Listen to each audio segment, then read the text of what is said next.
आप सभी को प्रभु यीशु मसीह के मधुर नाम में मेरा जय मसीह की। परमेश्वर का धन्यवाद हो इस सुंदर समय के लिए कि परमेश्वर ने हमें यह अनुग्रह दे दिया कि उसके जी उठे दिन में फिर से हम उसकी आराधना स्तुति के लिए YouTube के माध्यम से जमा हो सकते हैं। परमेश्वर का धन्यवाद हो कि परमेश्वर ने हम सबको संभाल के रखा है। आशा करता हूं कि पूरा सप्ताह आपके लिए आशीषमय रहा होगा। एक अपील जो मैं आप लोगों से करना चाहता हूं, आप सरकार के द्वारा दी गई गाइडलाइन का पालन करें, अपने घरों में रहें, परमेश्वर के वचन का अध्ययन करें, परिवार के साथ प्रार्थना में समय व्यतीत करें और जब घरों से बाहर निकलते हैं तो सामाजिक दूरी बनाए रखें और मास्क का प्रयोग करें। परमेश्वर का धन्यवाद हो इस सुंदर समय के लिए। आइए हम आरंभिक प्रार्थना में जाएं।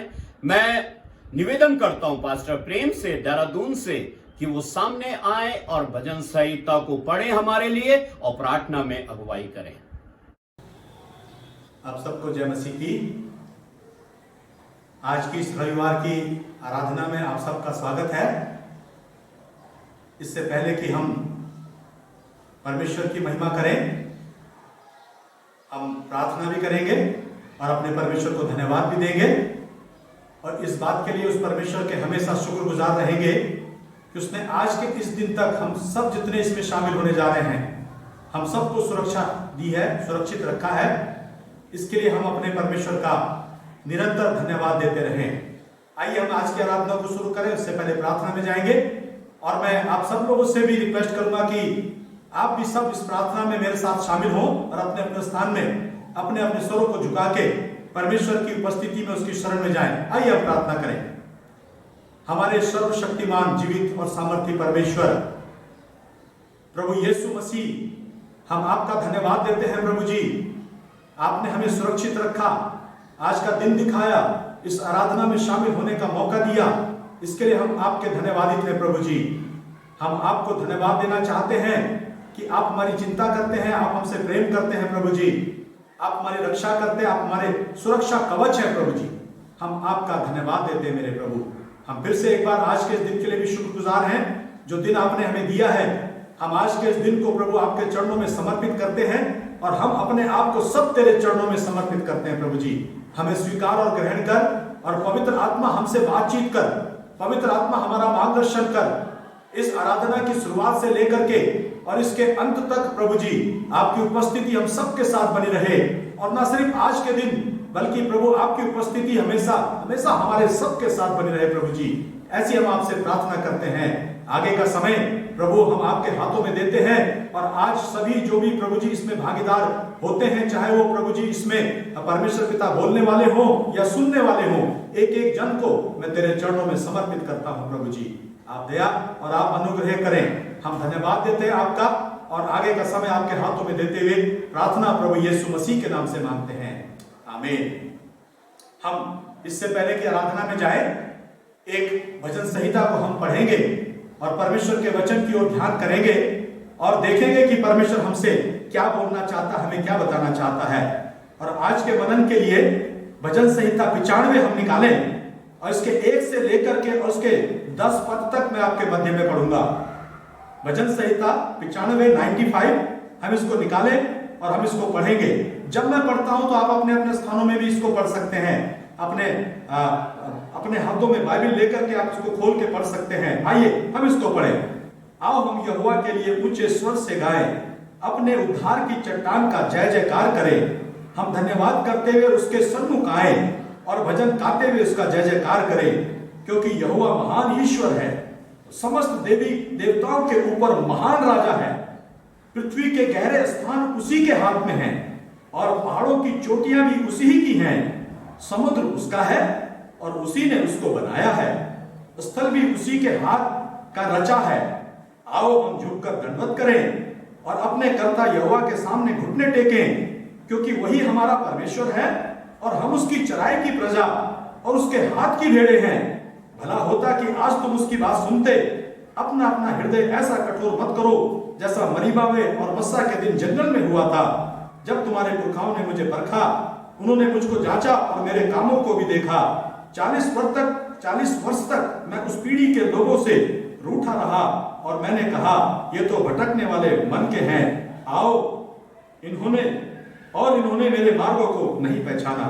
परमेश्वर अपने इस वचन पे आशीष दे।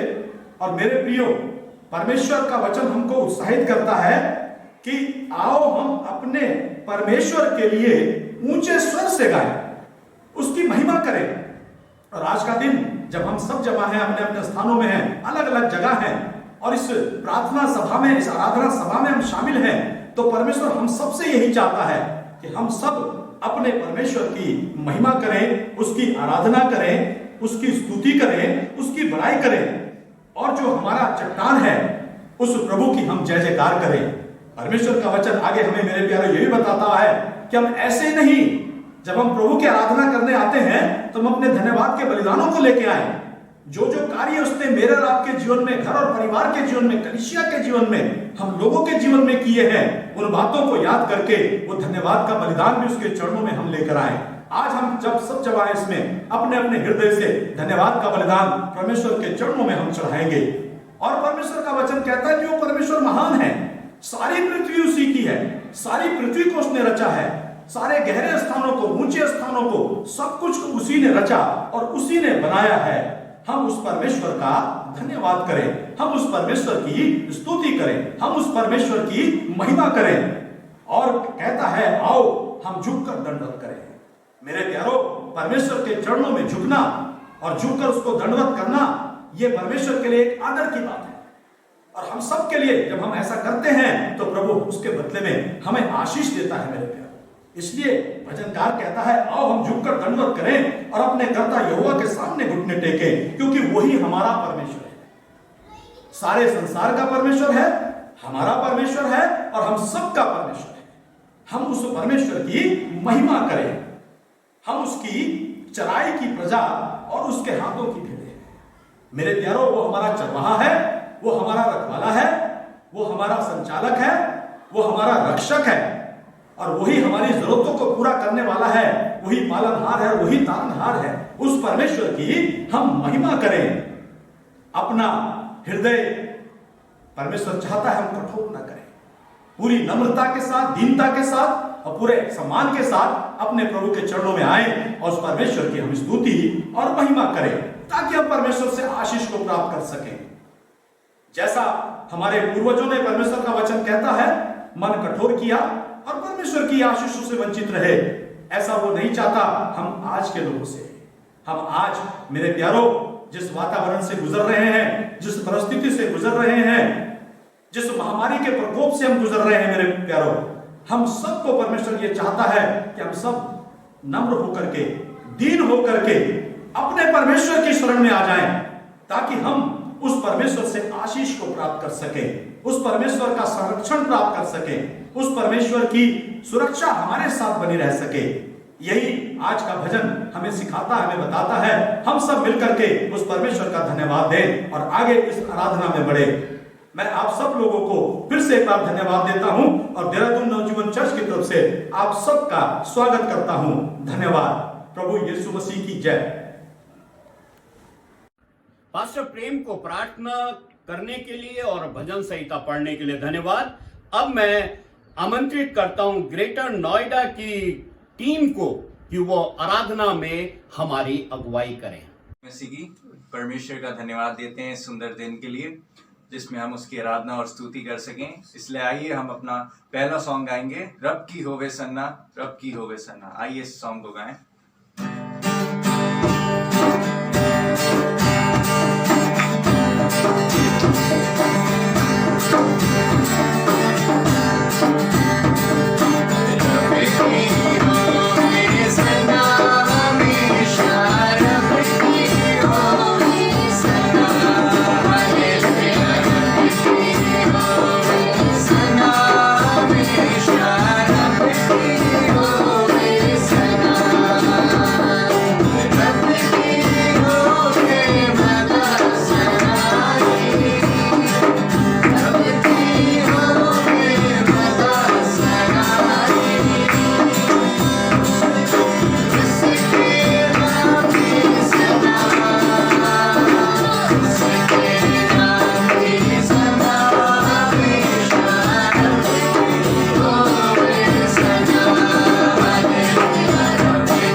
परमेश्वर की महिमा के लिए अपना अगला गीत गाएंगे।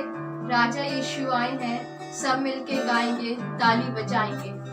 आइए हम मिलकर गाएं।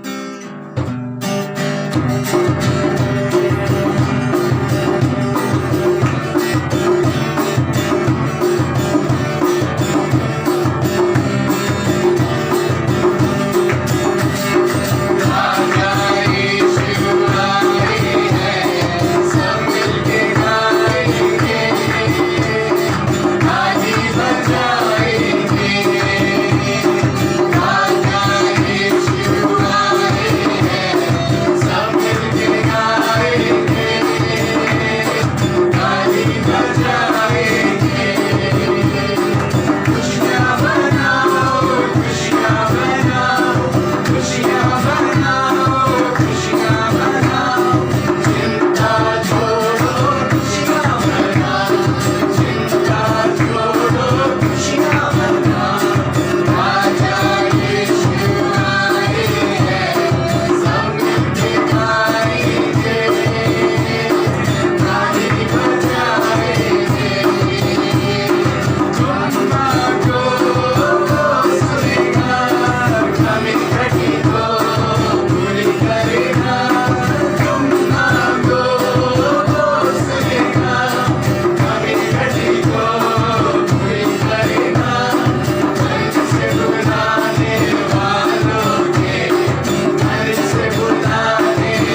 हमारे संग संग है।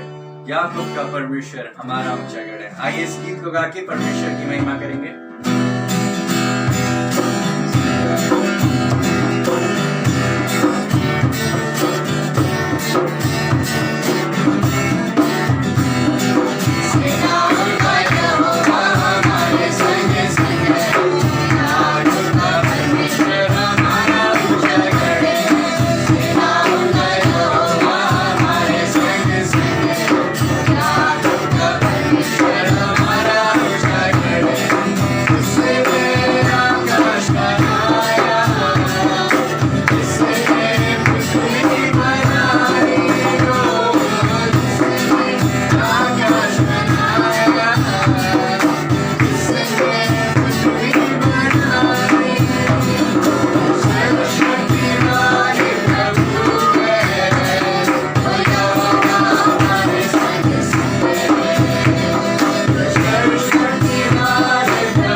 परमेश्वर की आराधना करें और इस गीत को गाएं। तेरे पास आता हूँ यीशु तेरे पास। आइए इस गीत को गाएं।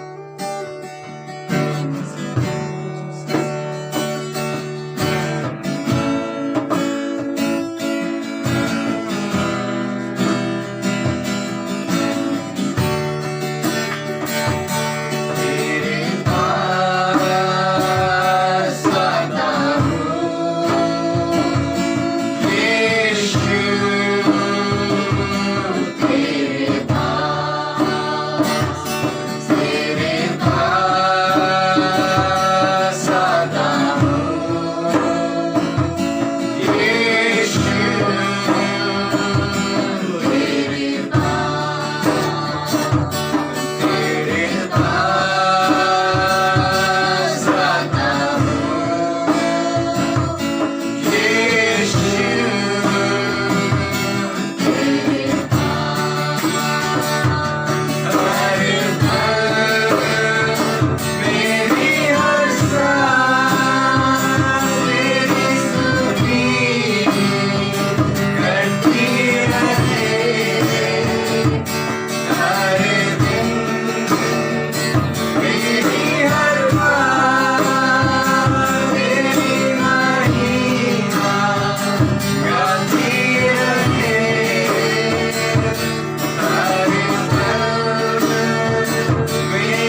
का धन्यवाद हो इस सुंदर आराधना के लिए। परमेश्वर आप सबको आशीष दे।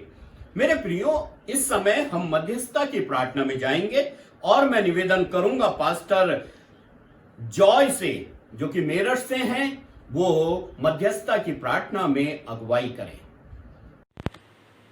Praise Lord. प्रभु यीशु मसीह के नाम में आप सबको जय मसीह की। प्रभु ने आज ये समय हमें दिया है कि हम थोड़ा समय प्रार्थना में जाएंगे और मध्यस्थ की प्रार्थना में समय व्यतीत करेंगे। मैं धन्यवाद देता हूँ पास्टर साइमन चंद्रा के लिए कि मुझे ये मौका उनकी ओर से मिला कि मैं आप सबके साथ इस प्रार्थना में सहभागी हूँ। मैं पास्टर जॉय हावर्ड हृदय से आभारी हूँ आपके समक्ष प्रभु के नाम में उपस्थित होने के लिए। आइए हम अपनी आंखों को बंद करें, हम परमेश्वर की हुजूरी में जाएंगे। हमारे दयालु जीवित प्रभु, हम आपका धन्यवाद देते हैं आज के इस सुंदर दिन के लिए, इस सुंदर समय के लिए प्रभु कि आपने हमें ये दिन दिखाया। हम धन्यवाद देते हैं प्रभु, आपने जीवित ज़मीन पर जीवित लोगों के बीच में हमको सुरक्षित रखा और उन तमाम विश्वासियों को प्रभु जो आपके नाम पर विश्वास करते हैं, हर एक को प्रभु आपने सुरक्षित रखा। हम धन्यवाद देते हैं प्रभु उन तमाम पासबानों के लिए जो इस समय प्रार्थनाओं में संलग्न हैं। प्रभु आपने हर एक की प्रार्थनाओं के उत्तर में प्रभु जी इन हालातों को थोड़ा बेहतर किया। प्रभु इस बात के लिए हम आपको धन्यवाद देते हैं। विशेषकर प्रभु हम प्रार्थना करना चाहते हैं आज अपने देश के लिए, प्रधानमंत्री, राष्ट्रपति और तमाम उन लोगों के लिए, मुख्यमंत्री, तमाम मिनिस्टर्स के लिए, तमाम डॉक्टर्स की टीम के लिए, तमाम सोल्जर्स के लिए, पुलिस प्रशासन के लिए और तमाम उन लोगों के लिए प्रभु जो इस समय प्रभु जी अपनी अपनी ड्यूटियों पे हैं। विशेषकर उन स्टाफ नर्सेस के लिए हम प्रार्थना करते हैं, उन डॉक्टर्स के लिए जो खुदावंद आपके नाम में प्रभु जी अपनी उस ड्यूटी को अंजाम दे रहे हैं, तमाम लोगों की सुरक्षा के लिए अपने घरों से निकले हुए हैं। प्रभु समस्त देश, समस्त दुनिया कोरोना वायरस के उस भय को महसूस कर रही है प्रभु, लेकिन पिता हम आपका धन्यवाद देते हैं, आपने अपनी सुरक्षा में उन्हें रखा है। प्रभु हम उनकी सुरक्षा आपसे मांगते हैं प्रभु जी, हम उनके लिए आपका परमेश्वर अनुग्रह मांगते हैं। पिता हम तमाम उन सेवक गणों के लिए प्रार्थना करते हैं जो विभिन्न विभिन्न जगहों से प्रचार करते हैं, तमाम उन मंडलियों के लिए प्रभु जो आपके नाम के निमित्त चलाई जाती हैं, तमाम उन स्वयंसेवी संस्थाओं के लिए प्रभु जो आपके नाम के निमित्त काम करते हैं, तमाम उन इंस्टीट्यूशंस के लिए जहाँ पर प्रभु जी आपकी शिक्षा के माध्यम से लोग उन्नति करते हैं।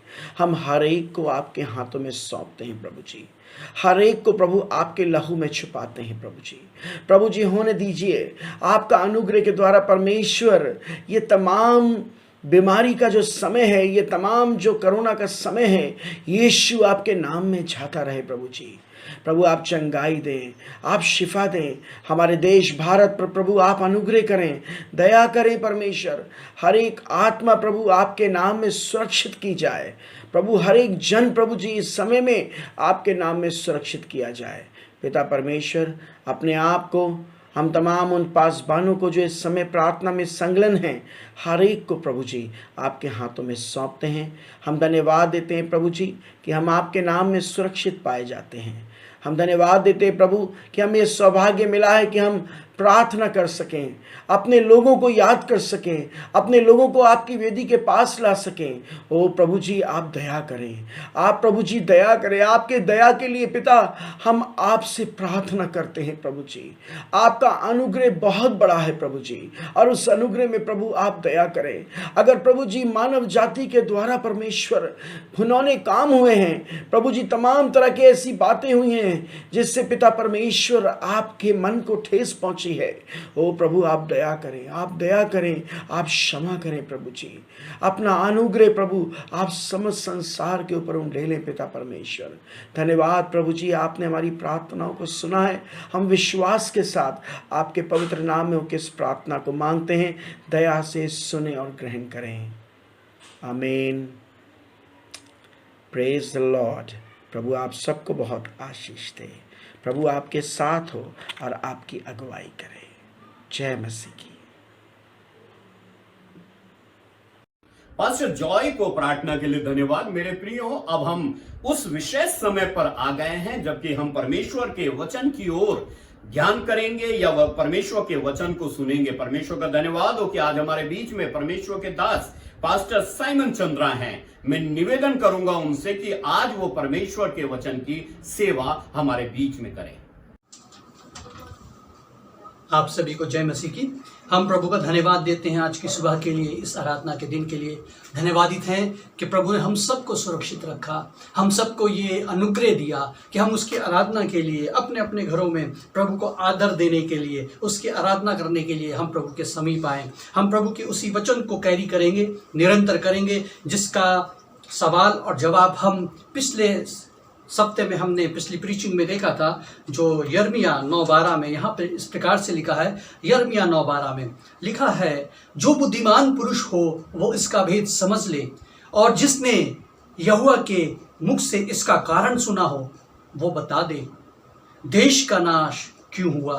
प्रियो, हमने देखा था, हमने उन कारणों को देखा था कि देश का नाश क्यों हुआ। आज सारा संसार जानना चाहता है देश का नाश क्यों हुआ। यिर्मयाह 9:12 में इस प्रश्न को लेके आता है, देश का नाश क्यों हुआ। यिर्मयाह 1:13 में हमने पिछली बार देखा था कि परमेश्वर ने यिर्मयाह को उबलता हुआ हांडा क्यों दिखाया, और यिर्मयाह 9:21 में हमने देखा था, मृत्यु खिड़की से तुम्हारे घरों में क्यों घुस आई है। और यिर्मयाह 9:22 में हमने ये भी देखा था, मनुष्यों के शव खाद के समान क्यों पड़े हैं। ये सारे सवाल आज संसार में कई अनेक परिवारों में, घरों में, जिंदगियों में, न्यूज़ में और अपने एकांत में ये प्रश्न हमारे सम्मुख आते हैं। आखिर क्यों हुआ देश का नाश? ये उबलता हुआ हांडा क्यों दिखाई दिया? ये मुसीबत हमारे चारों ओर क्यों आई? मृत्यु खिड़कियों से घुसकर घरों में क्यों प्रवेश कर गई? और शव जो खाद के समान, जो इतनी भारी मात्रा में हैं, वो न्यूज़ में दिखाई जाते हैं। आखिर ऐसा क्यों हुआ? और जब हमने परमेश्वर के वचन को पढ़ा, हमने परमेश्वर के वचन से पूछना चाहा, तो हमें मालूम चला कि परमेश्वर ने कहा ये इसलिए हुआ, ये इस कारण हुआ क्योंकि तुमने जीवन के जल के सोते को तुच्छ जाना। हमने परमेश्वर जो जीवन जल का सोता है उसको तुच्छ जाना और अपने लिए हौद बना लिए, अपने लिए अपनी सिक्योरिटी खुद बना ली। हमने परमेश्वर को तुच्छ जाना। और हमने पिछली बार देखा था किस प्रकार से इंसान ने बहते जल के सोते को तुच्छ जाना, कैसे उन्होंने अपने लिए हौद बनाई। और हमने देख लिया था, हम थोड़ा सा रिमाइंड करेंगे, कोशिश करेंगे ताकि आज हम जो उसके आगे सुनना चाहते हैं उसके लिए हम तैयार पाए जाए। हमने देखा था कैसे इंसान ने परमेश्वर जो जीवन जल का सोता है उसको तुच्छ जाना, क्योंकि हम सोचते हैं हम तो परमेश्वर को कभी तुच्छ जानते ही नहीं, हम तो परमेश्वर से बहुत प्यार करते हैं, हम परमेश्वर का बहुत आदर करते हैं। प्रियो, हाँ, हम सब परमेश्वर का आदर करते हैं। उस समय इजरायली भी परमेश्वर के लिए सारे पर्वों को मनाते थे, सारे जो भी उनकी विधि विधान थे उनको पूरा करते थे। इसलिए परमेश्वर का वचन यशायाह में कहता है कि तुम उपवास के दिन, तुम प्रार्थना के दिन, तुम उत्सवों के दिन, तुम जो है त्योहारों के दिन क्यों जो है मेरे सम्मुख आते हो, क्यों मेरे सम्मुख आते हो? तुम सारी विधि विधान तो करते हो लेकिन फिर भी तुम्हारी जिंदगी में मेरे लिए आदर नहीं है। हम कई बार प्रियो हो सकता है कि अपने दिल की तसल्ली को देने के लिए प्रार्थनाएं करते हैं, भवन में आते हैं, लेकिन हमारी जिंदगी परमेश्वर से बहुत दूर है और परमेश्वर इस चीज को जानता है। इसलिए उसने कहा कि तुमने बहते जल के सोते को तुच्छ जाना है और अपने लिए हौद बना दिए। और हमने देखा पिछली बार कि लोगों ने, परमेश्वर के लोगों ने प्रार्थना का समय को त्याग कर, परमेश्वर का जो समय था उसको त्याग कर संसारिक कामों में मन लगाया। उन्होंने वचन को पढ़ने के समय को त्याग कर तुच्छ जान करके संसार के ज्ञान को गले से लगाया। उन्होंने रविवार की आराधना को त्याग कर दोस्तों, पार्टी और अपने व्यक्तिगत कामों में उन्होंने मन लगाया। परमेश्वर को प्रसन्न करने के बदले में उन्होंने अपने रिश्तेदारों और मनुष्य को प्रसन्न किया, उनकी सेवा की। परमेश्वर की बातों पे मन लगाने के स्थान पर उन्होंने धन कमाने में लगे रहे, नौकरियां ढूंढने में लगे रहे, अपने बिजनेस के कामों को करने में लगे रहे। परमेश्वर के वचन के समय को तुच्छ जाना, परमेश्वर की प्रार्थना के समय को तुच्छ जाना, रविवार की आराधना के समय को तुच्छ जाना। और इसलिए प्रियो, वो सब सेकेंडरी हो गया, वो सब द्वितीय हो गया।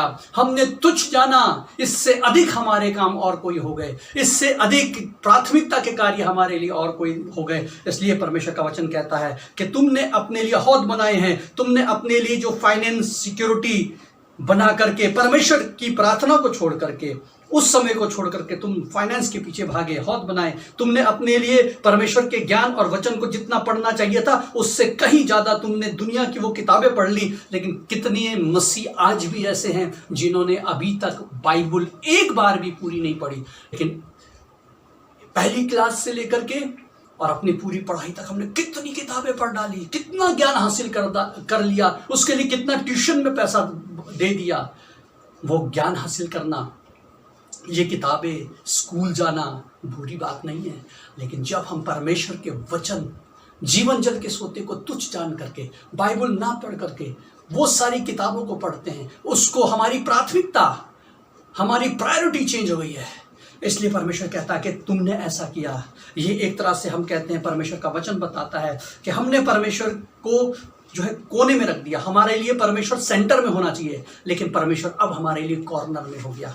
परमेश्वर हमसे दूर हो गया। हमने मेडिकल हॉस्पिटल बनाए अपने लिए, हेल्थ सिक्योरिटी, अपने लिए फाइनेंशियल सिक्योरिटी, अपने लिए एजुकेशनल सिक्योरिटी, और सब कुछ होने के बाद परमेश्वर पूछता है तुम्हारे पास इतना ज्ञान, इतना विज्ञान, इतनी बड़ी सिक्योरिटी है, लेकिन आज देश का नाश क्यों हुआ?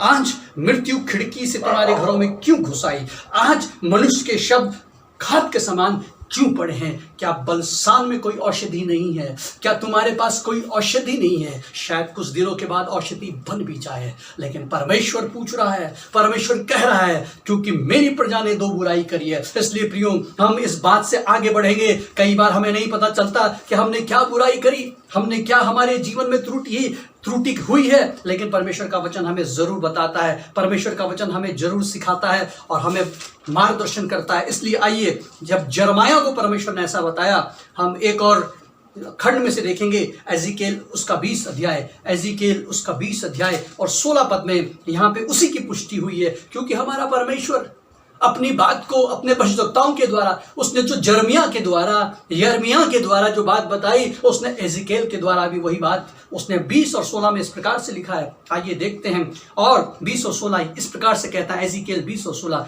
क्योंकि उन्होंने मेरे नियम तुच्छ जाने और मेरी विधियों पर ना चले और मेरे विश्राम दिन अपवित्र किए थे, इसलिए कि उनका मन उनकी मूर्तों की ओर लगा रहा।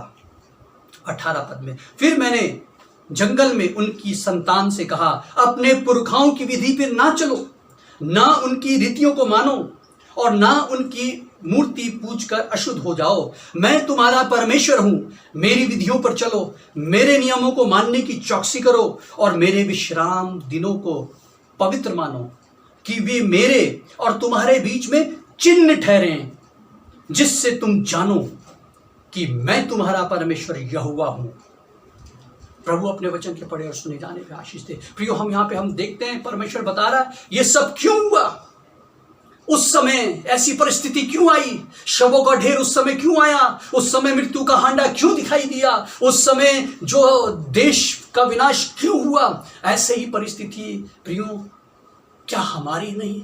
हमें ये मूल्यांकन का समय, पिछली बार हमने देखा था ये लॉकडाउन हमारे लिए मूल्यांकन का समय है। क्या ऐसे ही परिस्थिति आज हमारे संसार में है? क्या हम भी ऐसी परिस्थिति में जी रहे हैं कि जहां पे हमने परमेश्वर के विश्राम दिन को अपवित्र किया और हमने इस दिन को कैजुअल ले लिया? और इसलिए प्रियो, परमेश्वर बताना चाहता, मेरी प्रजा ने दो बुराई की, जीवन जल के सोते को तुच्छ जाना और अपने लिए हौद बना दिए। इसमें जो है एक तरह से हम देखते हैं, आज भी हम दो बातों को देखेंगे कि इसमें जो पाप परमेश्वर बता रहा है, एक उसने बताया ये पब्लिक सिन का मतलब है जिन पापों को हम सब देखते हैं लेकिन वो हमें दिखाई नहीं देते। हम एक संडे आते हैं, 3 संडे गायब हो जाते हैं। हम कहते हैं हमने तो परमेश्वर को बहुत प्यार करते हैं, लेकिन उस दिन तो ऐसा हो गया था, उस दिन तो हमारा सर दर्द हो गया था, उस दिन हमारा कमर दर्द हो गया था, उस दिन हमारे घर में मेहमान आ गए थे, उस दिन हमारे घर में हम बहुत सारी चीज़ों को बताते हैं, लेकिन हम ये नहीं सोचते कि ऐसा करने के द्वारा हमने परमेश्वर को तुच्छ जाना, बहते जीवन के जल के सोते को तुच्छ जाना है। कई बार हमारे साथ ऐसा होता है प्रियो, संडे को ही सर दर्द, संडे को ही मेहमान, संडे को ही काम, और संडे को सब कुछ होने के बाद हम चर्च जाने के लिए विश्राम दिन को तुच्छ जानते हैं। हम परमेश्वर के दिन को पवित्र मानने की जगह उसको अपवित्र कर देते हैं। 20 पद में भी अगर हम उसके आगे 22 के और 26 पद को भी हम देखेंगे तो उसमें कंटिन्यूशन में ऐसे ही है। 22 का 26 पद में हम देखेंगे यहाँ पे क्या कहता है। याजकों के बारे में लिखा है, उसके याजकों ने मेरी व्यवस्था का अर्थ खींच खांच कर लगाया और मेरी पवित्र वस्तुओं को अपवित्र किया। उन्होंने पवित्र अपवित्र का कुछ भेद नहीं माना और ना औरों को शुद्ध अशुद्ध का भेद सिखाया, और मेरे विश्राम दिनों के विषय में निश्चिंत रहे, जिससे मैं उनके बीच में अपवित्र ठहरा हूं। निश्चिंत रहे परमेश्वर के, कैजुअल रहे। हमने सारी दुनिया के काम उस दिन किए। हमारे सर में दर्द हुआ तो हम चर्च नहीं आए, हमारी कमर में दर्द हुआ तो चर्च नहीं आए, लेकिन वही सर का दर्द कंटिन्यूअस रहा, हम अपने बैंक चले गए। हमारी कमर का दर्द कंटिन्यूएशन में रहा, हम बैंक चले गए, हम स्कूल चले गए, हमने काम किए, लेकिन हमने परमेश्वर को अपवित्र ठहराया।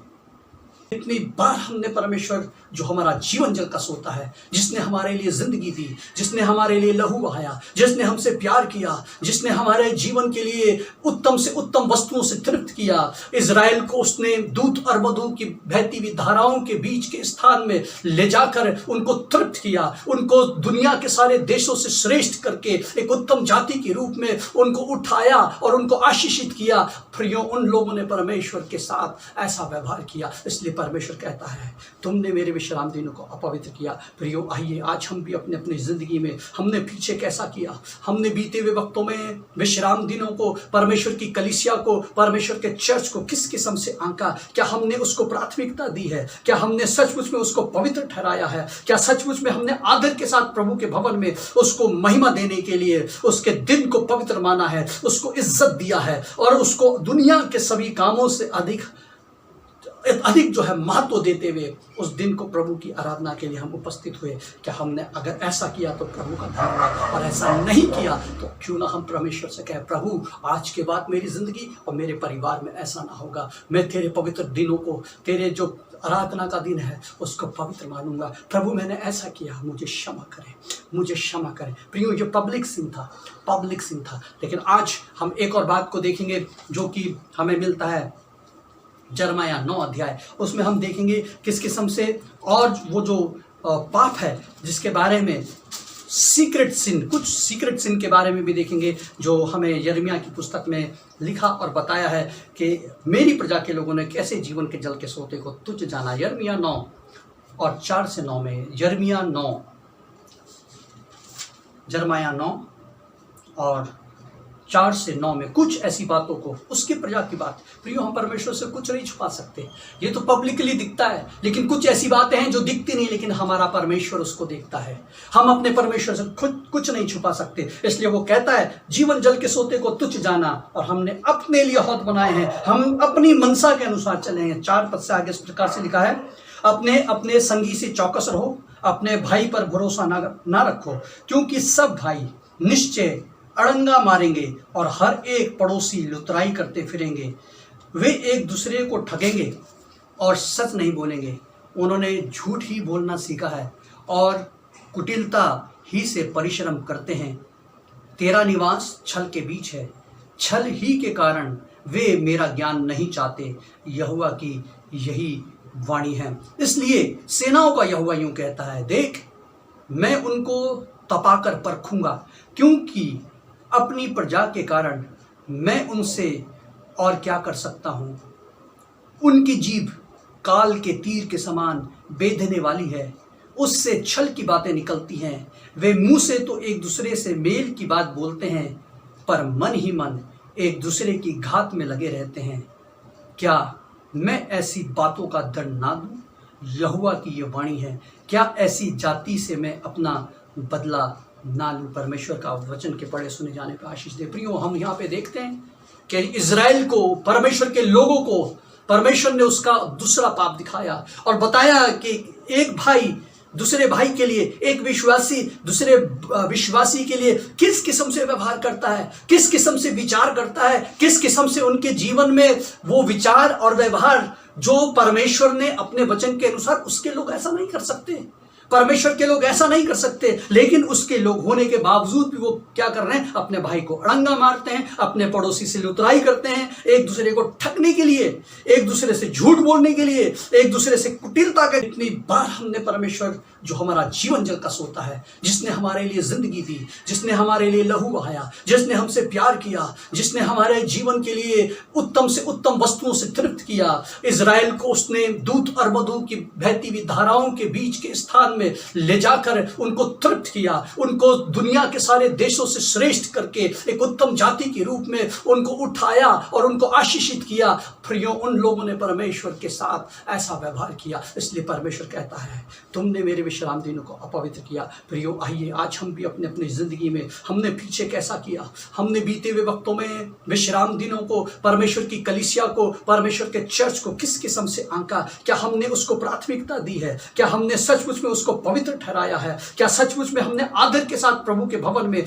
उसको महिमा देने के लिए उसके दिन को पवित्र माना है, उसको इज्जत दिया है और उसको दुनिया के सभी कामों से अधिक जो है महत्व देते हुए उस दिन को प्रभु की आराधना के लिए हम उपस्थित हुए? क्या हमने अगर ऐसा किया तो प्रभु का धन्यवाद, और ऐसा नहीं किया तो क्यों ना हम परमेश्वर से कहें, प्रभु आज के बाद मेरी जिंदगी और मेरे परिवार में ऐसा ना होगा, मैं तेरे पवित्र दिनों को, तेरे जो आराधना का दिन है उसको पवित्र मानूंगा। प्रभु मैंने ऐसा किया, मुझे क्षमा करें, मुझे क्षमा करें। प्रियो, ये पब्लिक सिन था।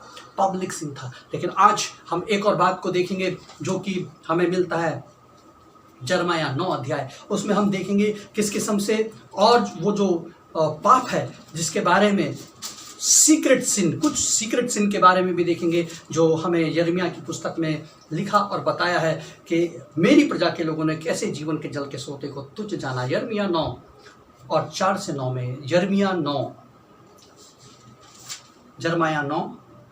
और 4 से 9 में कुछ ऐसी बातों को, उसकी प्रजा की बात। प्रियो, हम परमेश्वर से कुछ नहीं छुपा सकते, ये तो पब्लिकली दिखता है, लेकिन कुछ ऐसी बातें हैं जो दिखती नहीं, लेकिन हमारा परमेश्वर उसको देखता है। हम अपने परमेश्वर से कुछ नहीं छुपा सकते, इसलिए वो कहता है जीवन जल के सोते को तुच्छ जाना, और हमने अपने लिए हौद बनाए हैं, हम अपनी मनसा के अनुसार चलेंगे। 4 पद से आगे इस प्रकार से लिखा है, अपने संगी से चौकस रहो, अपने भाई पर भरोसा ना रखो, क्योंकि सब भाई निश्चय अड़ंगा मारेंगे और हर एक पड़ोसी लुतराई करते फिरेंगे।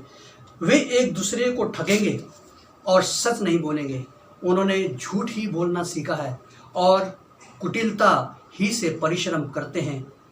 तेरा निवास छल के बीच है, छल ही के कारण वे मेरा ज्ञान नहीं चाहते। यहोवा की यही वाणी है। इसलिए सेनाओं का यहोवा यूं कहता है, देख मैं उनको तपाकर परखूंगा, क्योंकि अपनी प्रजा के कारण मैं उनसे और क्या कर सकता हूँ।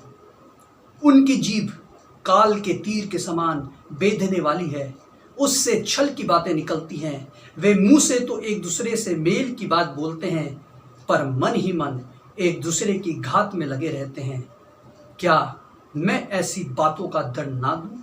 यहोवा की ये वाणी है। क्या ऐसी जाति से मैं अपना बदला ना लूं? परमेश्वर का वचन के पढ़े सुने जाने पर आशीष दे। प्रियो, हम यहाँ पे देखते हैं कि इजराइल को, परमेश्वर के लोगों को परमेश्वर ने उसका दूसरा पाप दिखाया और बताया कि एक भाई दूसरे भाई के लिए, एक विश्वासी दूसरे विश्वासी के लिए किस किस्म से व्यवहार करता है, किस किस्म से विचार करता है, किस किस्म से उनके जीवन में वो विचार और व्यवहार जो परमेश्वर ने अपने वचन के अनुसार, उसके लोग ऐसा नहीं कर सकते। परमेश्वर के लोग ऐसा नहीं कर सकते, लेकिन उसके लोग होने के बावजूद भी वो क्या कर रहे हैं? अपने भाई को अड़ंगा मारते हैं, अपने पड़ोसी से लुतराई करते हैं, एक दूसरे को ठगने के लिए, एक दूसरे से झूठ बोलने के लिए, एक दूसरे से कुटिलता के। अगली सीक्रेट सिन के बारे में जो उसकी प्रजा ने किया, हम देखेंगे एजिकेल उसका 16 अध्याय और 15 पद में। एजिकेल 16 अध्याय और 15 पद में क्या सीक्रेट सिन था, क्या वो पाप था जो उसके प्रजा में था। 15 पद में इस प्रकार से लिखता है, परंतु तू अपनी सुंदरता पे भरोसा करके अपनी नामवरी के कारण व्यभिचार करने लगी और सब यात्रियों के संग बहुत कुकर्म किया, और जो कोई तुझे चाहता था तू उसी से मिलती थी। 26वें पद को हम और देखेंगे। इसके 26वें पद में और क्या लिखा है। 26वें पद में इस प्रकार से कहता है, तूने अपनी पड़ोसी मिस्री लोगों से भी जो मोटे ताजे हैं व्यभिचार किया और मुझे क्रोध दिलाने के लिए अपना व्यभिचार बढ़ाती गई। प्रियो, परमेश्वर का वचन कहता है कि उसकी प्रजा का जो सीक्रेट सिन था, एक वो कि अपने भाइयों से घृणा थी, अपने भाइयों से छल था, अपने भाइयों से धोखा था, अपने भाइयों से जो है मुंह पे कुछ और मन में कुछ था। इस किस्म से परमेश्वर इन बातों को पसंद नहीं करता। और दूसरा सीक्रेट सिन जो है परमेश्वर ने बताया, इसलिए वो मौत का हंडा दिखाई दिया। मौत खिड़कियों से घरों में प्रवेश कर गई है। इसलिए वो सारी बातें जो है, देश का नाश क्यों हुआ है, ये विपत्ति क्यों आई है, परमेश्वर चाहता है कि उसकी प्रजा के लोग परमेश्वर के सामने दीन हो जाएं, उसके सामने आए और अपने जीवन को परमेश्वर के सामने सुधारे। और इसलिए परमेश्वर बता रहा है कि जो बात कोई नहीं जानता उसको परमेश्वर ने अपने भजदत्ता के द्वारा कह दिया, क्योंकि परमेश्वर सब कुछ जानता है। परमेश्वर का वचन 16 और 15 में कहता है, तूने अपनी सुंदरता पे भरोसा रखा, तूने अपनी सुंदरता पे घमंड किया। उस समय परमेश्वर के लोगों ने अपनी सुंदरता को पा करके परमेश्वर को धन्यवाद नहीं दिया, परमेश्वर की महिमा नहीं करी, उस सुंदरता के द्वारा परमेश्वर की आराधना नहीं करी, लेकिन उस सुंदरता पे उसने घमंड किया।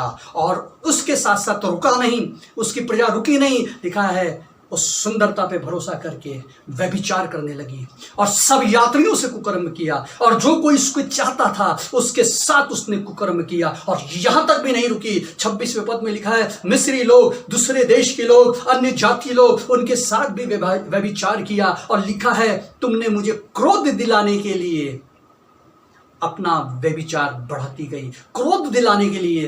प्रियो, ये संसार में हो रहा है, ये परमेश्वर के लोगों के बीच में हो रहा है, ये सारे विश्व में हो रहा है। और जो लोग इस चीज में फंसे हैं, प्रभु का वचन आज बताना चाहता है, मेरी प्रजा, ये संसार के बारे में नहीं कहता है, मेरी प्रजा, और मैं इसको जानता हूं। दुनिया जाने ना जाने, लेकिन परमेश्वर की नजरों से नहीं बच सकते। ये बड़ा व्यभिचार, ये वो पाप उसके लोगों के बीच में था। इसलिए परमेश्वर बता रहा है, व्यभिचार का पाप, सुंदरता को बढ़ा के व्यभिचार में खींच रहे हैं, और जो है उस व्यभिचार को बढ़ाने में लगे हैं, उस कामुकता में बढ़ते जा रहे हैं, उस व्यभिचार में बढ़ते जा रहे हैं। और परमेश्वर का वचन में एक जगह और लिखा है, 20 अध्याय का, इसी का 20 अध्याय और 21 पद में, 20 अध्याय का 21 पद में हम एक और बात को हम देखते हैं। यहाँ पे क्या लिखा है, 20 अध्याय का 21 पद में, परंतु उनकी संतान ने भी मुझसे विद्रोह किया, वे मेरी विधियों पे ना चले और मेरे नियमों को मानने की चौकसी ना करे। उन्होंने यदि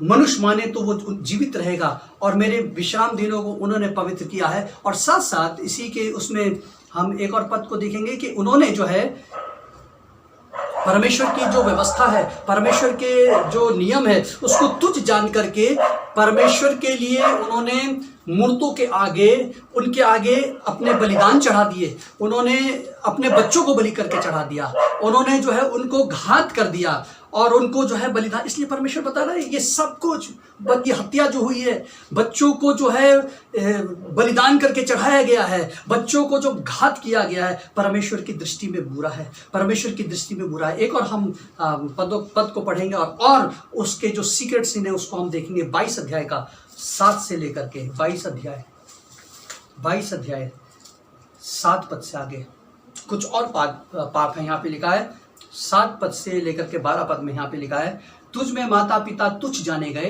तेरे बीच परदेशियों पर अंधेर किया गया और अनाथ और विधवाएं तुझ में पीसी गई हैं। तूने मेरी पवित्र वस्तुओं को तुच्छ जाना, मेरे विश्राम दिनों को अपवित्र किया। तुझ में लुच्चे लोग हत्या करने में तत्पर हुए और मेरे लोगों ने पहाड़ों पर भोजन किया। तेरे बीच महापाप किया गया, तुझ में पिता की देह उधारी गई, तुझ में ऋतु में स्त्री से भोग किया गया। किसी ने तुझ में पड़ोसी की स्त्री के साथ घिनौना काम किया, और किसी ने अपनी बहू को बिगाड़ कर महापाप किया, और किसी ने अपनी बहन अर्थात अपनी बेटी को भ्रष्ट किया। तुझ में हत्या करने के लिए उन्होंने घूस ली है। तूने ब्याज और सूद लिया और अपने पड़ोसी को पीस पीस कर अन्याय से लाभ उठाया है और मुझको तूने भुला दिया। प्रभु यहोवा की यही वाणी है। परमेश्वर का वचन अपने उसमें बताता है क्या क्या पाप किया, क्या क्या पाप किया, उन्होंने किस प्रकार से जो है अपने आप को अशुद्ध किया और परमेश्वर से दूर चले गए, परमेश्वर से दूर चले गए। अपने बच्चों को होम किया, उनको बलिदान चढ़ाया। प्रियो, ये परमेश्वर का वचन कहता है, ये परमेश्वर का वचन हमें सिखा रहा है कि उन्होंने इस किस्म से कार्य किया, सीक्रेट सिन, व्यभिचार का पाप। और इसमें हम एजिकेल में और यिर्मयाह में देखते हैं कि किस प्रकार से वो जो है इस रास्ते पे आगे चले गए। ऐसे काम करने में वो लज्जा उन्होंने महसूस नहीं करी, वो इस काम को करते चले गए, पाप में वो लिप्त होते चले गए। इसलिए प्रभु का वचन कहता है मेरी प्रजा ने बुराई की है। परमेश्वर हमारे सीक्रेट सीन को जानता है। उन्होंने इसमें लिखा है कि उन्होंने अपनी पड़ोसिन से उसको भ्रष्ट किया, अपने बहू को भ्रष्ट किया, बहन को भ्रष्ट किया, बेटी को भ्रष्ट किया, हत्या करने के लिए घूस लिया, अन्याय का लाभ कमाया। और एजिकेल 11 अध्याय और 12 पद में हम देखेंगे। एजिकेल 11 और 12 पद में यहाँ पे इस प्रकार से लिखा है तब तुम जान लोगो कि मैं यहोवा हूँ। तुमने मेरी विधियों पर नहीं चले और मेरे नियमों को तुमने नहीं माना, परंतु अपने चारों ओर की जातियों की रीति पर चले हो। अपने चारों ओर की जाति की रीति पर चले हो। प्रियो, हमें जानना है बाइबल की रीति क्या है, बाइबल के वचन क्या है, और हम आज किसकी रीति पे चलते हैं। क्या हम दुनिया की रीति पे चलते हैं या परमेश्वर के वचन की रीति पे चलते हैं। परमेश्वर की वचन की रीति व्यभिचार करना नहीं है, परमेश्वर की वचन की रीति में व्यभिचार करना नहीं है, परमेश्वर की रीति के अनुसार अपने पड़ोसन को भ्रष्ट करना नहीं है, परमेश्वर की वचन की रीति के अनुसार जो है विश्राम दिनों को अपवित्र मानना नहीं है, परमेश्वर के वचन की रीति के अनुसार किसी भी किस्म का व्यभिचार करना किसी भी रीति से मान्य नहीं है। तुमने व्यभिचार किया, ये संसार की रीति है, संसार ऐसा चलता है। और इसलिए प्रियो, मैं आपको बताना चाहता हूं परमेश्वर की वचन की रीति नहीं है कि आप अपने बच्चों को होम करें, उसको बलिदान चढ़ाएं। उस समय लोग होम करके बलिदान चढ़ाते थे, लेकिन आज अगर आप देखें परमेश्वर का वचन, आज की जो परिस्थिति में हम देखेंगे तो हमें मालूम चलेगा आज भी जो है मसीह परिवारों में और इस विश्व में अगर हम देखते हैं कि बच्चों की हत्या हो रही है, जन्म लेने से पहले उनकी हत्या हो रही है, भ्रूण हत्या हो रही है। और इसमें वो सारे देश जो बाइबल पढ़ने वाले देश हैं, जहां पे बाइबल का प्रचार हुआ, वहां पे ये हत्याएं हो रही हैं। और आज अगर आप आंकड़ों को देखेंगे तो हमें पता चलता है कि 1,25,000 मृत्यु प्रतिदिन पैदा होने से पहले वो बच्चे मर जाते हैं। 1,25,000 बच्चे प्रतिदिन मर रहे हैं, प्रतिदिन वो जो है वो उनका नाश हो रहा है। प्रियो, ये परमेश्वर का वचन बता रहा है व्यभिचार इस दुनिया में कम से कम 50% देश में जो है व्यभिचार जो है लीगल हो चुका है। क्या ये इस बात को नहीं दिखाता जो जरमाया के समय, जो एजिकेल के समय परिस्थिति थी, वो परिस्थिति हमारे सामने है। क्या आज परमेश्वर इन चीजों को नहीं देखता है? प्रियो, क्या हमने अपने परमेश्वर के विश्राम दिनों को तुच्छ नहीं जाना है? अगर तुच्छ नहीं जाना है तो प्रार्थना के समय में क्यों अटेंडेंस कम है? रविवार की आराधना में क्यों अटेंडेंस कम है? क्यों चर्च बंद हो रहे हैं? क्यों चर्चों में ताले लग रहे हैं? क्यों जो है और दुनिया में भीड़ बढ़ती जा रही है, चर्च में लोग सिकुड़ते जा रहे हैं? आज हमें लौट आना है, परमेश्वर के वचन पे काम लगाना है और याद रखना है जो व्यभिचार है वो बाइबल की रीति नहीं है, भ्रूण हत्या बाइबल की रीति नहीं है, समलैंगिकता होमोसेक्सुअलिटी वो बाइबल की रीति नहीं है, लिविंग इन रिलेशनशिप बाइबल की रीति नहीं है, ये संसार की रीति है। कलीसिया संसार की रीति पे चलती है कि बाइबल की रीति पे चलती है। आज हमें सोचना है प्रियो, इसलिए आज परमेश्वर के वचन में हमें लौट आना है। परमेश्वर हमें बताना चाहता है, परमेश्वर हमारी अटेंशन को, इस दुनिया की अटेंशन को, क्योंकि हमें परमेश्वर के लिए समय नहीं है, हमने बाइबल को पढ़ने के लिए समय नहीं दिया, हमने दुनिया की पुस्तकों को पढ़ के अपने समय को इस ज्ञान को अर्जित करने के लिए, धन को कमाने के लिए, इस जीवन के घमंड की और अपनी अभिलाषाओं की तृप्ति करने के लिए हमने बहुत किताबें पढ़ी।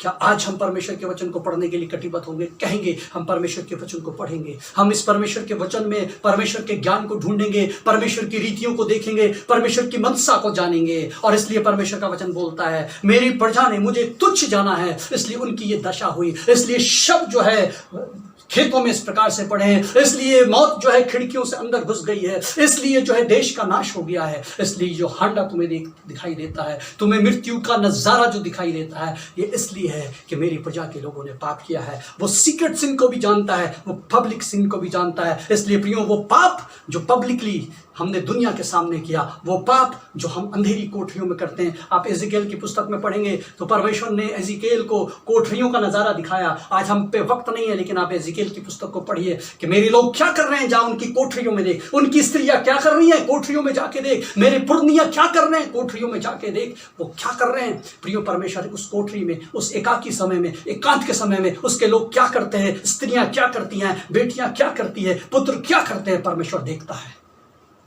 और वो अगर पाप है तो परमेश्वर उसको उजागर करता है, वो ठूसता है, और वो कहना चाहता है।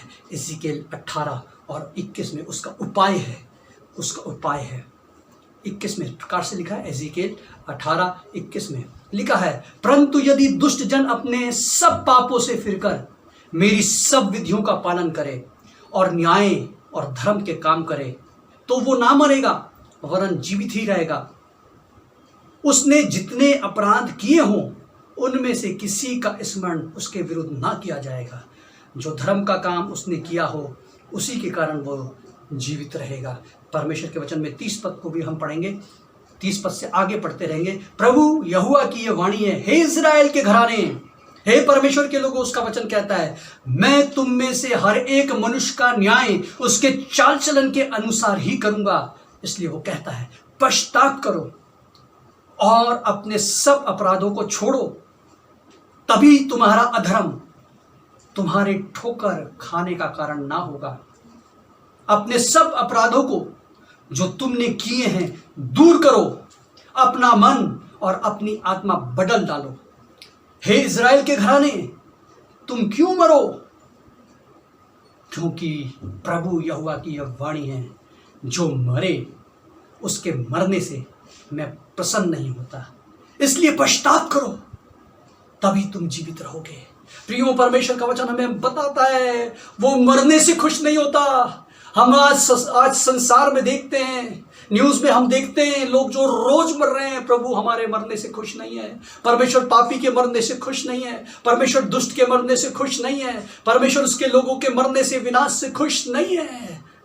वो कहता है लौट आओ, वो कहता है पश्चाताप करो, वो कहता है अपने दुष्टता के कामों से फिर जाओ, परमेश्वर की विधियों का पालन करो और अपने अपराधों को मान लो, अपने सब अपराधों को दूर करो, अपने मन और अपनी आत्मा को बदल डालो, बदल डालो। दूर कर दो उन पापों को, दूर कर दो उन बातों को जिनसे परमेश्वर का क्रोध आता है। परमेश्वर के चरणों में आ जाओ, क्योंकि हम परमेश्वर से कुछ नहीं छुपाते, कुछ छुपा सकते नहीं। हमारे प्रत्येक शब्दों का न्याय परमेश्वर करेगा। परमेश्वर हमारे सारे विचारों का न्याय करेगा। परमेश्वर हमारे व्यवहार का न्याय करेगा। प्रभु हमारी जिंदगी का न्याय करने वाला वो न्यायी परमेश्वर है, वो सच्चा परमेश्वर है। इसलिए वो कहता है पश्चाताप करो और सब अपराधों को छोड़ दो, अपने अपराधों को दूर करो और लौट आओ और तौबा करो और मन फिराओ, अपने मन और आत्मा को बदल डालो। कहो प्रभु मैं पापी हूँ, गुप्त के पाप किए, सीक्रेट सिन किए। प्रभु दुनिया के सामने पाप किया और लजाया नहीं। इतनी किताबें पढ़ी, एक बार बाइबल नहीं पढ़ी, अपनी जिंदगी में एक बार भी बाइबल नहीं पढ़ी। क्या मेरी आवाज को सुनने वाले आज कितने कह सकते हैं हमने कम से कम एक बार बाइबल पढ़ी? अगर पढ़ी है प्रभु का धन्यवाद, और पढ़िए। जितनी और किताबों में समय देते हैं, इसमें देखिए देखिए जिंदगी बदलेगी। परमेश्वर का आत्मा हमारे अंदर आएगा, हमारे अंदर आएगी, परमेश्वर की बातें हमारे अंदर आएगी, परमेश्वर का डायरेक्शन हमारे अंदर आएगा, परमेश्वर की जिंदगी हमारे अंदर आएगी, परमेश्वर की अगुवाई हमको मिलेगी। ये लॉकडाउन का समय वचन को पढ़ने का समय है, ये लॉकडाउन का समय तौबा करने का समय है, ये लॉकडाउन का समय परमेश्वर के सामने दीन होने का समय है, ये लॉकडाउन का समय मेल मिलाप का समय है। अपने भाइयों से मेल मिलाप करो, जिसकी आपने बुराई की है, जिसने आपकी निंदा की है, जिसके लिए आपने खड्डे खोदे हैं, बुराइयां कर करके उसकी छवि को धूमिल करने के लिए ऐसी बातें बोली जो अर्ध सत्य है। मेल मिलाप करो, क्षमा करो। जिसने आपका दिल दुखाया उसको क्षमा करो, सह लो। परमेश्वर के पवित्र दिन को अपवित्र ना ठहराओ, पवित्र मानो। परमेश्वर हमारे जीवन में कॉर्नर में नहीं, सेंटर में आ जाए। परमेश्वर हमारी जिंदगी का सेंटर हो जाए। प्रार्थना का समय हमारे जीवन का सेंटर हो जाए। आराधना का दिन हमारे जीवन का सेंटर हो जाए। बाइबल को पढ़ने का समय हमारे लिए सेंटर हो जाए। परमेश्वर हमारे लिए सेंटर हो जाए। उसको कॉर्नर में डाल दिया है, सेंटर में कर दीजिए। लौट आइए, सेंटर में कर दीजिए। परमेश्वर को अपनी जिंदगी में लौट आइए, पश्चाताप कीजिए। व्यभिचार का पाप, व्यभिचार का पाप, भ्रूण हत्या का पाप, ये बाइबल की रीति नहीं है, ये संसार की रीति है। समलैंगिकता संसार की रीति है। लिविंग इन रिलेशनशिप संसार की रीति है। लौट आओ, ये तुम्हारी रीति नहीं है, ये बाइबल की रीति नहीं है, ये बाइबल के पढ़ने वाले राष्ट्रों की नीति नहीं है। प्रियो, आज संसार में सब कुछ हो रहा है, ये उन लोगों के लिए जो परमेश्वर का वचन नहीं जानते। अगर आप जानते हैं, ये चर्च का काम है, ये कलीसिया का काम है, ये प्रभु के लोगों का काम है। जैसे जरमाया को और एजिकियल को परमेश्वर ने बताया, ये क्यों हो रहा है? क्योंकि मेरी प्रजा ने मुझे तुच्छ जाना है, मेरे वचनों को तुच्छ जाना है, मेरी बातों को तुच्छ जाना है, मेरे नबियों को तुच्छ जाना है, मेरे भक्तों को तुच्छ जाना है, मेरी बातों को तुच्छ जाना है। प्रियो, जब हम उसको तुच्छ जानेंगे, हम बहुत दूर आगे निकल जाएंगे और बहुत दूर चले जाएंगे, भटक जाएंगे। इसलिए वो कहता है, भटकने वाले लड़कों लौट आओ, लौट आओ। मैं पापी के और दुष्ट के मरने से प्रसन्न नहीं हूं। प्रियो, परमेश्वर भी दुखी है जब लोग मर रहे हैं।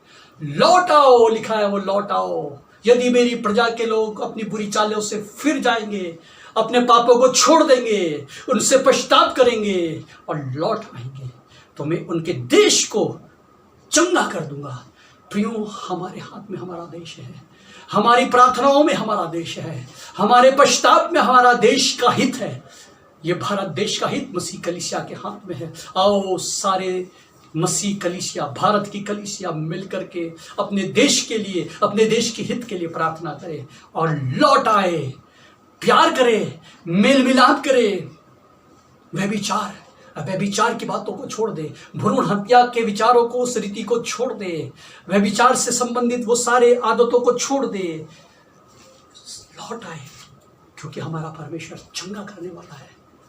वो दुष्ट के नाश होने से नहीं, लेकिन दुष्ट के पश्चाताप करने से प्रसन्न होता। आइए हम प्रार्थना करेंगे। प्रभु, हम तेरा धन्यवाद देते हैं तेरे वचन के लिए। प्रभु, और अनुग्रह करे इन दिनों में जब हम प्रार्थना करते हैं, इन दिनों में जब हम तेरे वचन को पढ़ते हैं, तू हमसे बातचीत कर, तू हमारे जीवन में ऐसा काम कर। तेरी कलीसिया, तेरे लोग जो प्रभु, जिनको बाइबल पढ़ने का समय नहीं मिलता था, प्रार्थना करने का समय नहीं मिलता था, संगति करने का समय नहीं मिलता था, प्रभु यही कहा जाता था, लेकिन अब तूने वो समय दे दिया है। प्रभु, वो लौट आए, प्रभु लौट आए, सबके सब, हम सब लौट आए प्यारे प्रभु। हम इस देश को बचाएं, इस दुनिया को बचाएं, तेरी कलीसिया लौट आए, क्योंकि जो तुझे जानते हैं और तेरे वचन को जानते हैं, वो भी संसार की रीति के अनुसार चलेंगे तो नाश हो जाएंगे। प्रभु, हमें लौटाने का मन दे, हमें पश्चातापी मन दे, हमें मेल मिलाप और प्रेम का मन दे। हमें प्यारे प्रभु व्यभिचार और प्रभु जी भ्रूण हत्या और प्रभु जी सामाजिक बुराइयां जो फैल रही हैं, व्यभिचार जो संसार में प्रभु जी तेजी से बढ़ रहा है, जिसको तू देखता है प्रभु, ओ प्रभु हमारे संबंधों को शुद्ध और पवित्र कर, अपनी कलीसिया को शुद्ध और पवित्र कर, हमारी जिंदगी को शुद्ध और पवित्र कर और हम सबको आशीष दे। प्रभु, हमारे देश को बचा ले, भारतवर्ष पे तेरी कृपा हो और अनुग्रह हो। इस देश और दुनिया को बचा ले प्यारे प्रभु जी। और प्रभु, तू आज़ादी दे, तेरी ओर फिर जाएं। ये तूने चाहा कि सारा दुनिया के लोग अपनी अटेंशन को तेरी ओर लगाएं। हाँ प्रभु, हम अपने मन से, अपने विचारों से अपनी अटेंशन को पूरी तरह तुझे देना चाहते हैं, क्योंकि तेरे वचन ने हमें सिखाया। और प्रभु, हम अपने कान और मन को तेरी ओर लगा के कहते हैं, हम लौट आने के लिए तैयार है। प्रभु, अनुग्रह करो और आशीष दो। प्रार्थना यीशु के नाम से मांगते हैं, आमीन। जय मसीह की। आपको प्रभु आशीष दे। परमेश्वर का धन्यवाद हो इस सामर्थी वचन के लिए। परमेश्वर का धन्यवाद हो कि परमेश्वर ने हमें अनुग्रह दिया कि पास्टर साइमन चंद्रा के द्वारा हम परमेश्वर के वचन को सुनने पाए, इसलिए परमेश्वर का धन्यवाद हम करते हैं। मेरे प्रियो, इस समय हम एक विशेष गीत सुन लेंगे पास्टर संजय लाल और उनके परिवार की तरफ से, जो नवजीवन चर्च गोकुलवाला देहरादून से हैं। आप सबको प्रभु यीशु मसीह के नाम से जय मसीह की। मैं और मेरा परिवार नवजीवन चर्च विकास नगर उत्तराखंड से प्रभु की महिमा के लिए इस वचन के आधार पर जो भजन संहिता 29 और वर्ष 2 में लिखा है, यहोवा के नाम की महिमा करो, पवित्रता से शोभामान होकर यहोवा को दंडवत करो।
संजय लाल और उनके परिवार को इस सुंदर गीत के लिए धन्यवाद। मेरे प्रियो, अब समय है कि हम कुछ गवाहियों को सुन लेंगे।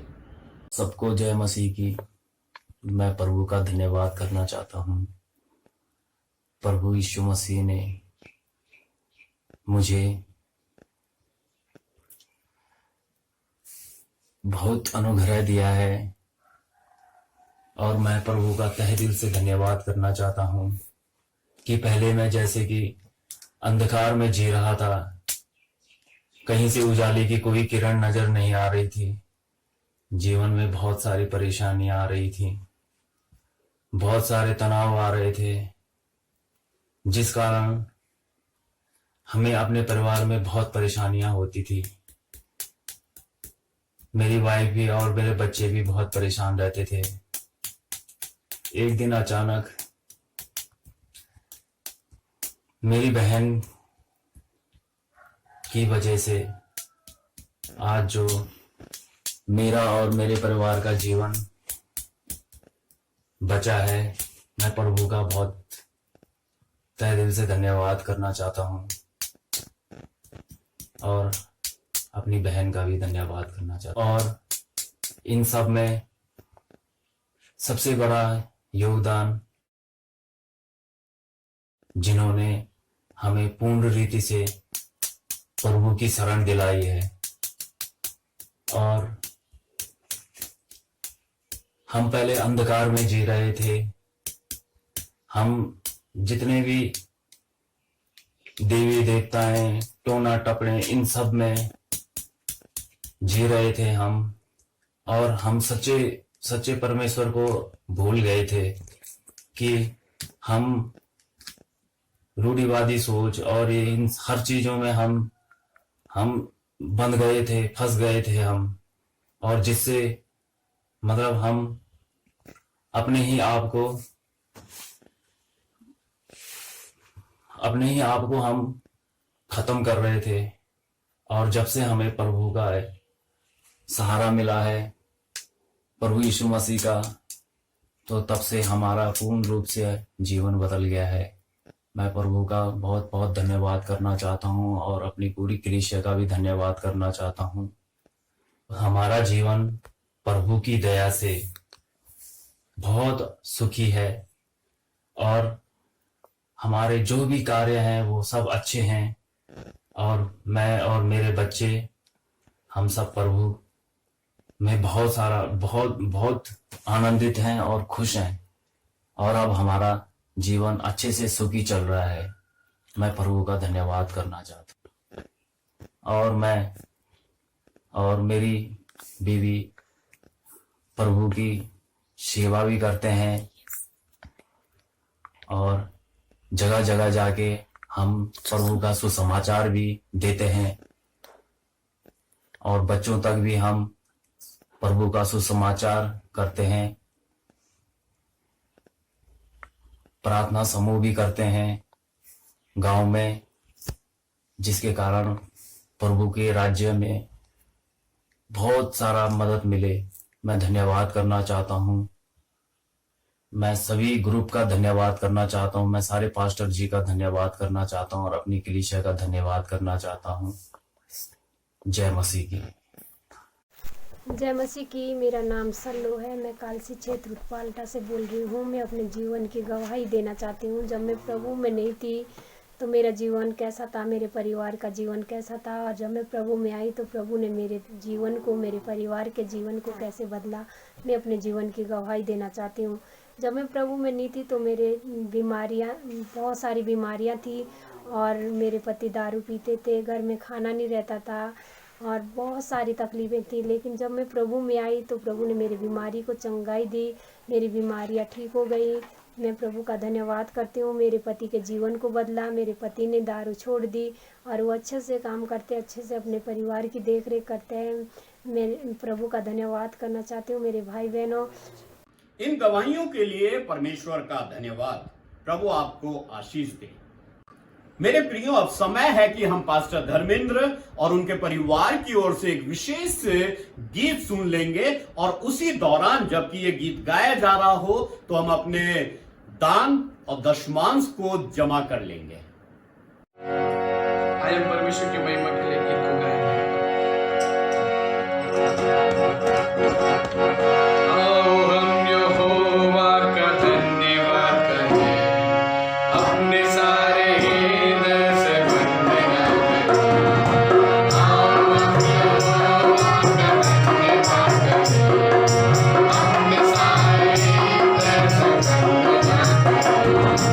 उसके बाद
पास्टर धर्मेंद्र और उनके परिवार को इस सुंदर गीत के लिए धन्यवाद। अब मैं निवेदन करता हूं पास्टर नोएल से, जो आसाम से हैं, वो इस दान के लिए और वचन के लिए परमेश्वर को धन्यवाद देंगे। सबको जय मसीह की। आइए हम दुआ करें आज का दशवांश के लिए, आज का थैंक्स गिविंग के लिए, और जो धन्यवाद के भेंट है, ऑफरिंग है, उन सब के लिए हम प्रार्थना करें। Hallelujah, hallelujah, hallelujah, praise the Lord, thank you Jesus.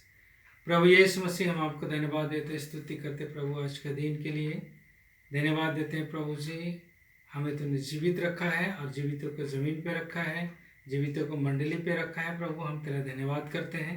प्रभु जी, आज बहुत सारे लोग इस दुनिया से चले गए, बहुत सारे लोग प्रभु बीमारियों में आक्रांत हैं, लेकिन प्रभु तूने हम पर दया किया है और हम सब लोग प्रभु सुरक्षित पाए जाते हैं, इसलिए हम तेरे धन्यवाद करते हैं, धन्यवाद देते हैं। प्रभु यीशु मसीह, तेरे लोगों ने प्रभु जी तुझसे प्यार करते हैं, उन्होंने अपने हाथ बढ़ा करके प्रभु अपने दशवांश, अपना भेंट चढ़ाए हैं। प्रभु जी, उन सबको तो ग्रहण कर, और प्रभु उनके तमाम खाली जगहों पर, उनके तमाम रसोइयों पर, उनका झोले पे प्रभु जी तो अपना परम आशीष तो बरसाना प्रभु जी, ताकि तेरे लोग प्रभु तृप्त हों, तेरे महिमा करें। धन्यवाद देते हैं प्रभु यीशु मसीह हर एक बातों के लिए जो तूने हमारे साथ करता है प्रभु, इसलिए हम तेरा धन्यवाद करते हैं। आज के वचन के लिए भी जो हमने सुना है प्रभु, इस वचन के द्वारा प्रभु हम बड़ी आशीषित होने पाए, और प्रभु जी हमारे जीवन में उसमें लाभदायक हो, उसमें चलने वाले लोग हों प्रभु जी, और हम अपने जीवन को सफल बनाए, ऐसा तो अनुग्रह दे।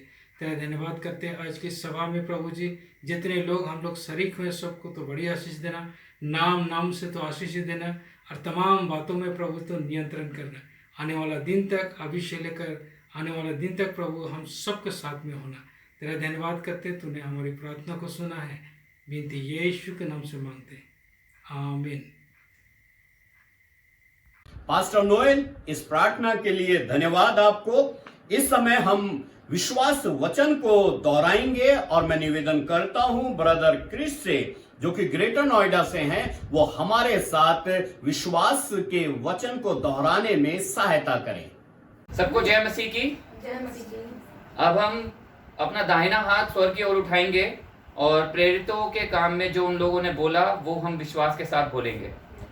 मैं विश्वास रखता हूँ, मैं विश्वास रखता हूँ सर्व सामर्थी पिता परमेश्वर पर, सर्व सामर्थी पिता परमेश्वर पर, जिसने आकाश व पृथ्वी की रचना की, जिसने आकाश व पृथ्वी की रचना की, और उसके एकलौते पुत्र, और उसके एकलौते पुत्र हमारे प्रभु यीशु मसीह पर, हमारे प्रभु यीशु मसीह पर, कि वे पवित्र आत्मा की सामर्थ्य से देहधारी होकर, कि वे पवित्र आत्मा की सामर्थ्य से देहधारी होकर, कुंवारी मरियम से उत्पन्न हुआ, कुंवारी मरियम से उत्पन्न हुआ, पैंतुस पिलातुस के राज्य में दुख उठाया, पैंतुस पिलातुस के राज्य में दुख उठाया, क्रूस पर चढ़ाया गया, क्रूस पर चढ़ाया गया, मारा गया, मारा गया, गाड़ा गया, गाड़ा गया, अधोलोक में गया, अधोलोक में गया, तीसरे दिन मृतकों में से जी उठा, तीसरे दिन मृतकों में से जी उठा, आकाश पर चढ़ गया, आकाश पर चढ़ गया, और सर्व सामर्थी पिता परमेश्वर के, और सर्व सामर्थी पिता परमेश्वर के दाहिने हाथ जा बैठा है, दाहिने हाथ पर बैठा है, जहाँ से वे जीवितों,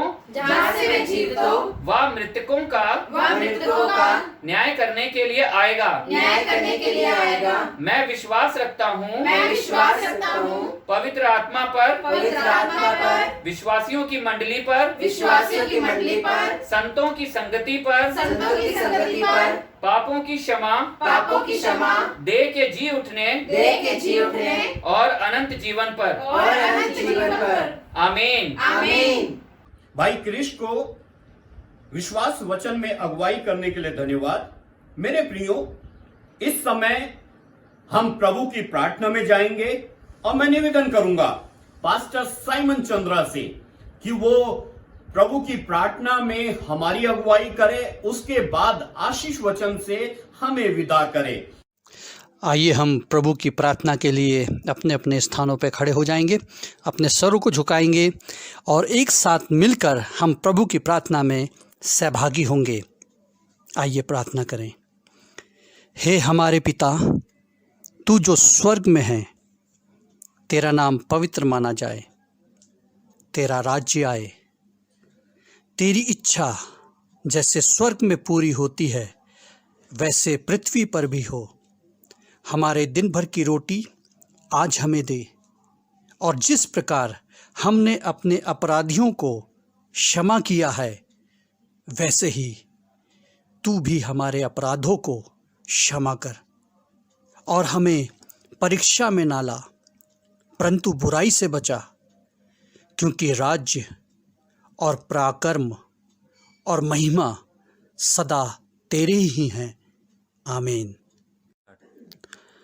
अब हमारे प्रभु यीशु मसीह का अनुग्रह, परमेश्वर पिता का प्रेम और पवित्र आत्मा की सहभागिता हम में से प्रत्येक विश्वासी जन के साथ हमेशा हमेशा तक होती रहे।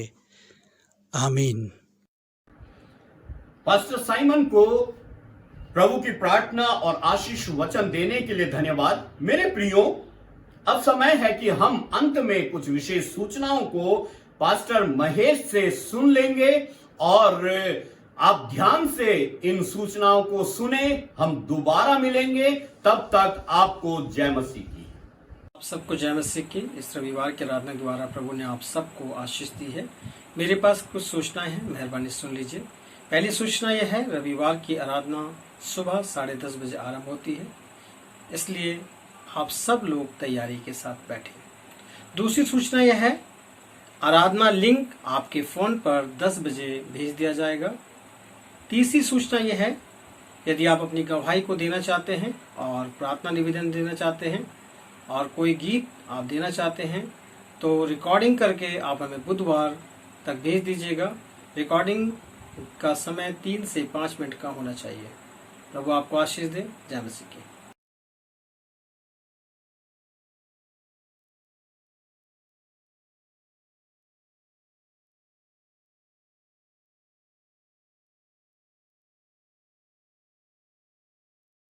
Praise the Lord. Sakshi and I, Christy, daughter of Pastor Sanjay Lal from Vikas Nagar, are going to present this song for the glory of God.